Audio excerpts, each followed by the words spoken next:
Bonjour à tous. Aujourd'hui, comme promis hier, nous allons regarder le texte de Bergson à la page 97 de votre manuel. Donc, comme d'habitude, je vous convie à le lire avant d'entendre et de regarder avec beaucoup d'attention ce nouvel épisode de notre série assez raccourcie sur le temps. Euh, petite, euh, Petite précision, le décorateur me fait dire que ce que vous voyez derrière moi, c'est pas du papier peint, il paraît que ce sont de vrais livres qui ont été écrits par des vrais gens, etc. Bon. Revenons à notre intérêt principal, à savoir le temps, et ce texte de Bergson. Alors, il y a deux choses qu'il faut remarquer dans ce texte. Premièrement, l'idée fondamentale de Bergson, c'est que nous concevons toujours le temps comme une espèce de succession. Il y a un avant, un après, et chaque moment, on va dire ça comme ça, chaque moment est précédé d'un moment et suivi d'un autre. Donc, nous découpons, d'une certaine manière, le temps comme si nous avions dans la tête une espèce de schéma linéaire et chaque événement trouve sa place dans ce schéma. Nous pouvons dire 1789, 14 juillet, prise de la Bastille, 15 juillet, il s'est passé autre chose, 13 juillet, il y avait un avant. Voilà, donc ça nous permet d'avoir une échelle. Et nous pensons sans trop y penser, comme d'habitude, nous pensons que deux événements ne peuvent pas remplir, on va dire ça comme ça, la même place dans le temps. Mais vous voyez que là, et c'est là que Bergson est fin, qu'est-ce que je fais? Eh bien, en fait, j'utilise, sans trop m'en rendre compte, j'utilise le schéma spatial. Dans l'espace, bon, on a déjà ça chez Aristote. Dans l'espace, une chose occupe un espace et aucune autre chose ne peut occuper ce même espace au même moment. Ça, c'est fondamental chez Aristote. Donc, l'espace, nous le comprenons de manière simple, on va dire, intuitive. Nous le comprenons comme une espèce d'empilement de boîtes. Si j'ai une boîte à un certain endroit, je ne peux pas avoir une autre boîte à ce même endroit au même moment, de la même manière, dira Aristote. C'est-à-dire qu'on va quand même un peu affiner l'analyse. Or, nous concevons communément le temps de la même manière. De la même manière, c'est-à-dire que nous avons une échelle. Et cette échelle, chaque point de cette échelle est une réalité en elle-même. À quoi Bergson réplique? Eh bien non. Non. Nous devons concevoir le temps non pas selon un schéma spatial, mais selon un schéma de la durée. Et c'est ça ce qu'il appelle la durée réelle. La durée réelle, c'est quoi? C'est le fait que le temps n'est pas sécable. On ne peut pas faire des tranches de saucisson dans le temps. Ça n'est pas possible, c'est un schéma spatial. Si nous voulons comprendre le temps pour lui-même et non pas selon un schéma spatial, nous devons penser, dit Bergson, non pas en termes de moments avec chacun un avant et un après, mais au contraire comme une durée. Alors, cette notion de durée réelle, en fait, elle est adossée à une option métaphysique. Alors oui, un gros mot, encore un, j'en suis désolé. Qu'est-ce que ça veut dire? Eh bien, je vais prendre un exemple. Ma porte est blanche. Bien. Demain, je la repeins, rose bonbon, ce qui ira tout à fait. Je pense que le décorateur sera ravi parce que ça ira tout à fait, ça sera raccord avec, alors, ce qui n'est pas du papier peint, pareil. Euh, donc, je repeins ma porte en rose. Bonbon. Qu'est-ce qui se passe? Il se passe que entre le moment où elle fut blanche et le moment où elle est désormais rose, il y a un changement. Il y a un changement. Donc moi, petit bonhomme, qu'est-ce que je me dis? Si je veux savoir ce qu'est la porte, eh bien, il va falloir que je comprenne quelle est ce qu'elle est, indépendamment des changements de ses propriétés. On a déjà vu ça. C'est la question de la substance et des accidents, etc., etc. Ce qu'est la porte, doit être, si je veux réfléchir, doit être indépendant des changements qui peuvent affecter cette porte parce que ces changements sont contingents.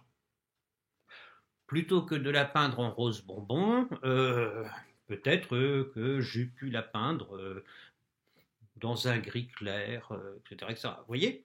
Donc, qu'est-ce qu'il y a derrière? Eh bien, il y a derrière ce que les Grecs avaient mis en avant, à savoir l'idée que il y a une correspondance entre le temps et ce qui est.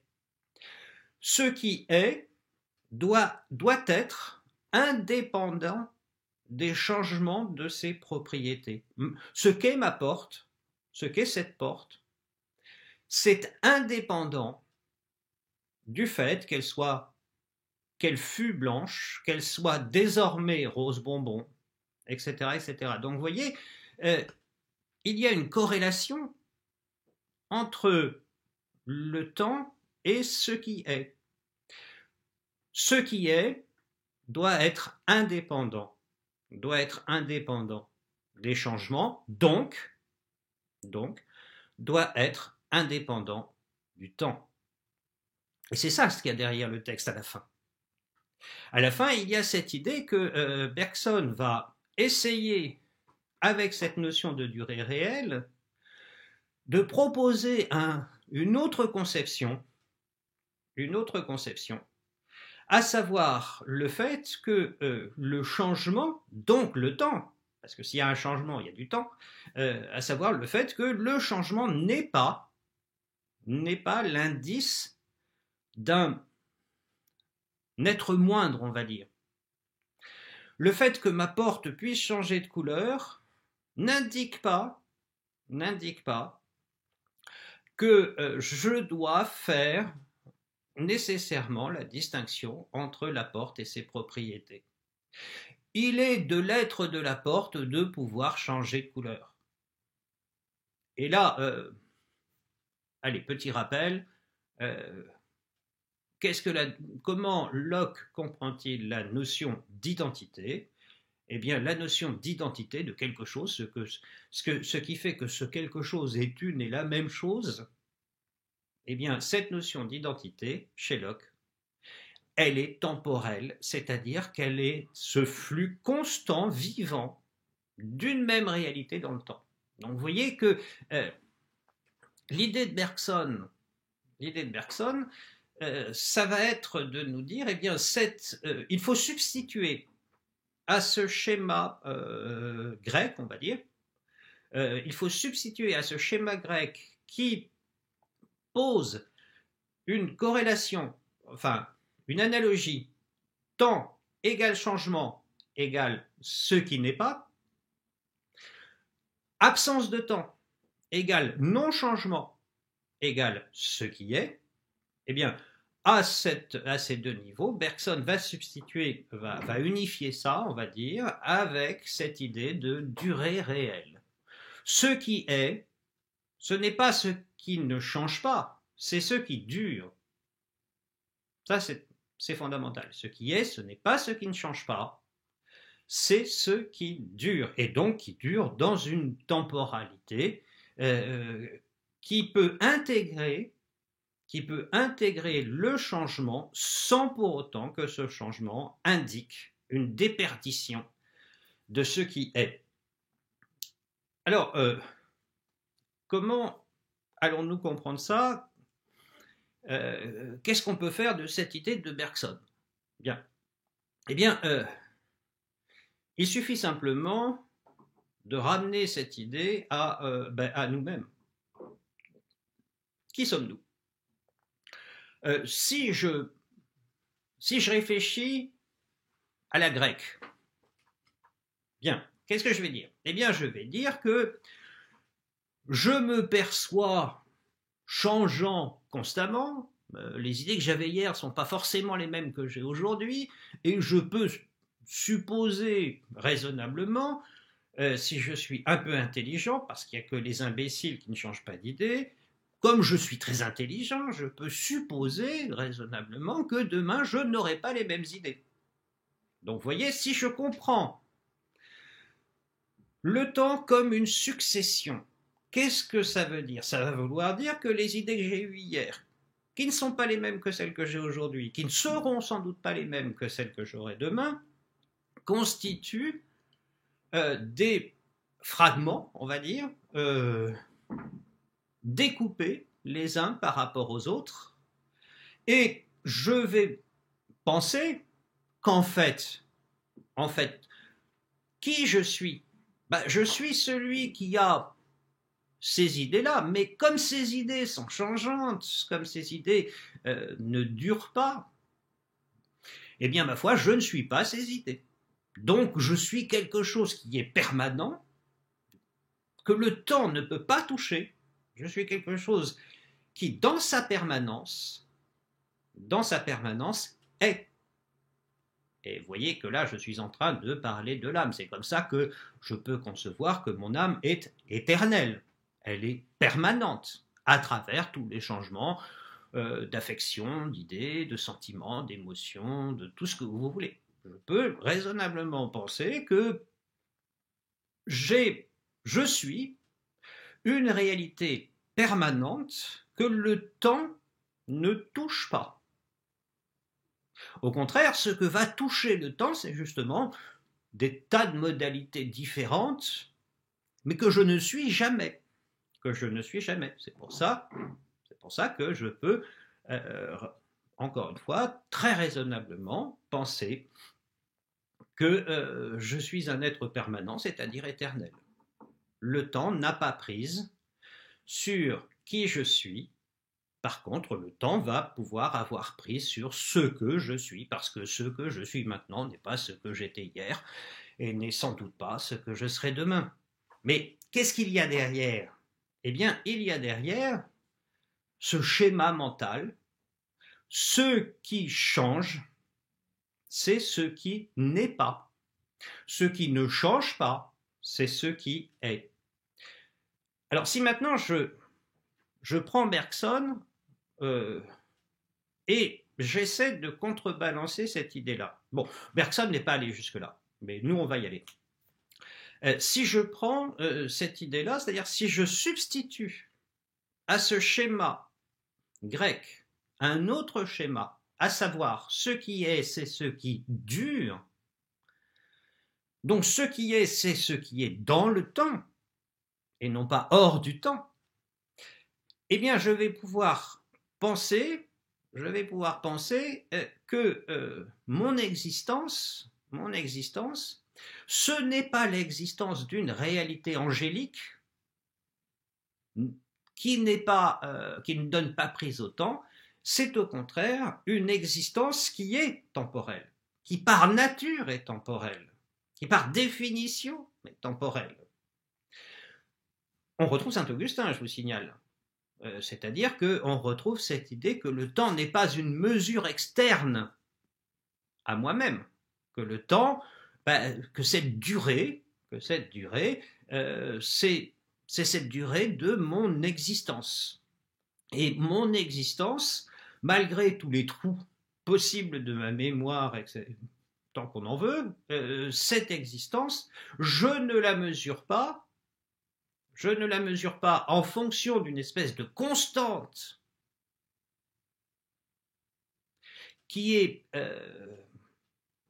qui n'est pas dans le temps, mais je la mesure en fonction du temps lui-même. Pourquoi? Parce que c'est mon existence qui porte le temps. C'est mon existence qui porte le temps. Bergson, à ce moment-là,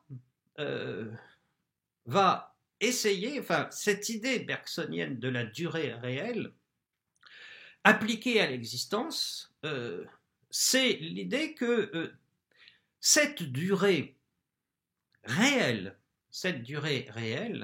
est la mesure de ce qui est. C'est ça l'idée de Bergson. La durée réelle est la mesure de ce qui est. La mesure de ce qui est n'est pas une espèce de permanence hors temps. Bon. Est-ce que c'est satisfaisant? Est-ce que c'est satisfaisant comme idée? Peut-être. Peut-être.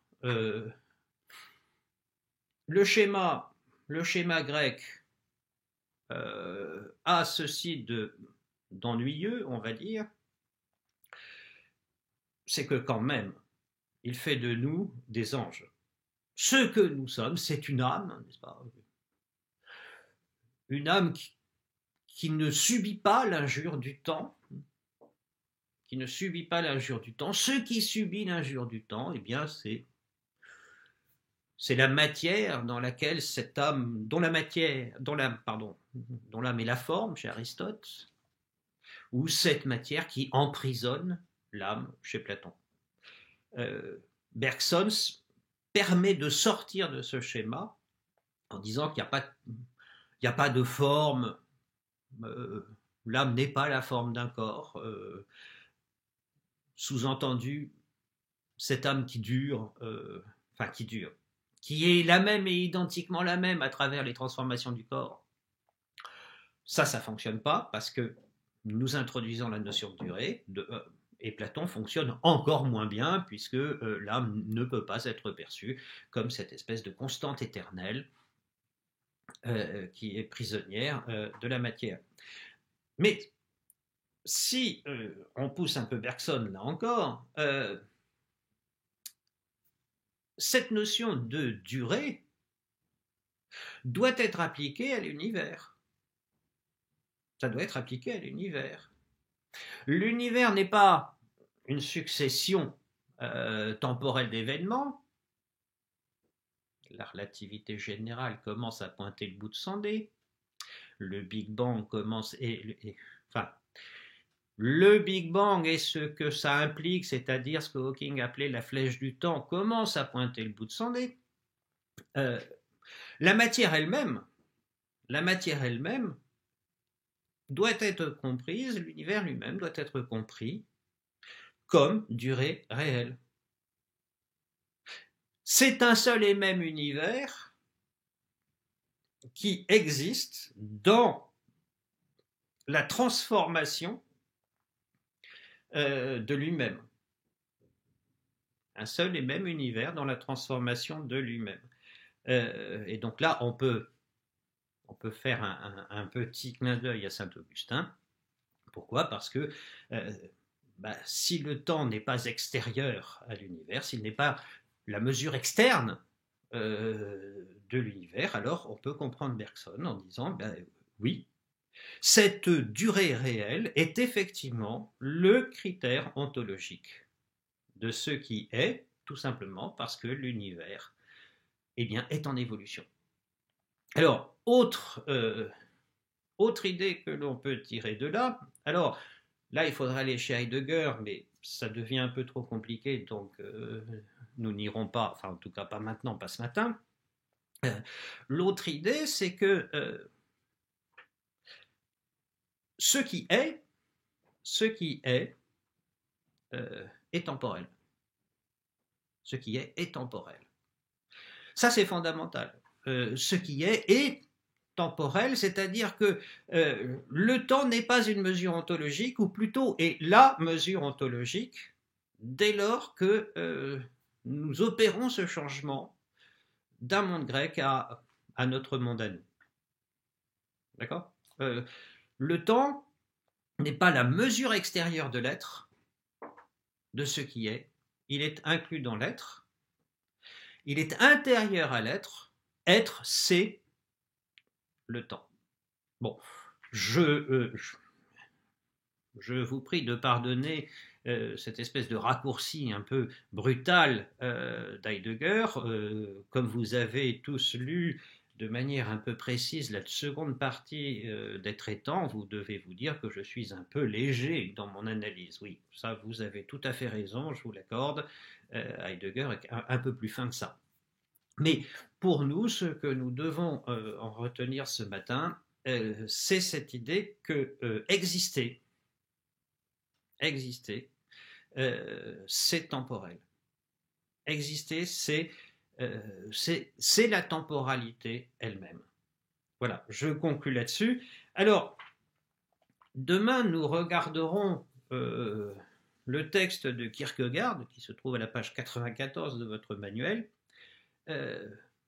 parce que ce que dit Bergson, d'une certaine manière, est plus qu'en germe chez Kierkegaard, et en regardant Kierkegaard, nous en aurons fini avec cette très courte saison consacrée au temps, et ensuite nous allons pouvoir plonger dans le grand bain, c'est-à-dire plonger dans la question qui nous occupera sans doute jusqu'à la fin de l'année, la question de l'altérité. Voilà, à demain.